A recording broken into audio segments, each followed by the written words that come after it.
ಇದನ್ನು ನಿಮ್ಮಲ್ಲಿ ಕೂಡ ಪರಿಶುದ್ಧಾತ್ಮ ಶಾಶ್ವತವಾಗಿ ವಾಸವಾಗಿರ್ಬೇಕಾದ್ರೆ ನೀವೇನಾಗಿರ್ಬೇಕು, ನಿಮ್ಮ ಮನಸ್ಸು ಹಾಳಾಗದಿರುವಂತ ರೀತಿಯಲ್ಲಿ ನೀವು ನೋಡಿಕೊಳ್ಳುವಂತವರಾಗಿರ್ಬೇಕು. ಸೌಲನು ಕೂಡ ಏನಾದ, ಆಶೀರ್ವಾದ ಅಭಿಷೇಕ ಹೊಂದಿ ಅವನು ಹೆಚ್ಚೆಚ್ಚಾಗಿ ಅಭಿವೃದ್ಧಿ ಕಾಣುವಾಗ ಏನಾಯ್ತು, ಅವನಿಗೆ ಅಹಂಕಾರ ಬಂತೆಂಬುದಾಗಿ ನೋಡ್ತೇವೆ. ಸೌಲನನ್ನು ಅಭಿಷೇಕಿಸಿದಂತ ವಿಷಯದಲ್ಲಿ ದೇವರೇ ಮನಸ್ಸು ನೋಯಿಸಿಕೊಂಡೆಂಬುದಾಗಿ ನೋಡ್ತೇವೆ ಮಕ್ಕಳೇ. ಹಾಗಾಗಿ ನಿಮ್ಮನ್ನು ಆರಿಸಿಕೊಂಡಿರುವಂತ ದೇವರು ಯಾವುದೇ ಕಾರಣಕ್ಕೂ ಕೂಡ ಮನಸ್ಸು ನೋಯಿಸಿಕೊಳ್ಳದಿರುವಂತ ರೀತಿಯಲ್ಲಿ ನೀವು ನೋಡಿಕೊಳ್ಳುವಂತವರಾಗಿರ್ರಿ.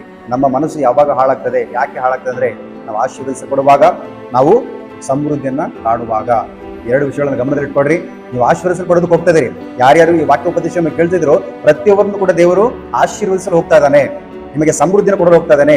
ನೀವು ಇದನ್ನ ದೀನಸ್ಥಿತಿಲಿರ್ಬೋದು, ಇದನ್ನು ನೀವು ಪರೀಕ್ಷೆಗೊಳಗಾಗಿರ್ಬೋದು, ಇದನ್ನು ನೀವು ಅನೇಕ ನೋವುಗಳಿಂದಿರ್ಬೋದು, ಇದನ್ನು ನೀವು ಅನೇಕ ಅವಮಾನಗಳಲ್ಲಿರ್ಬೋದು.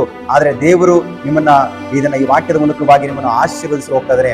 ಆದರೆ ನೀವು ಮಾಡಬೇಕಾಗಿರುವ ಕಾರ್ಯ ಒಂದೇ, ನಿಮ್ಮ ಮನಸ್ಸನ್ನ ಸರಿಯಾಗಿ ಇಟ್ಕೊಳ್ಬೇಕು. ನಿಮ್ಮ ಮನಸ್ಸು ಹಾಳಾಗದಿರುವಂತ ರೀತಿಯಲ್ಲಿ ನೀವು ಅದನ್ನ ಕಾಪಾಡಿಕೊಳ್ಳುವಂತವರಾಗಿರಬೇಕು.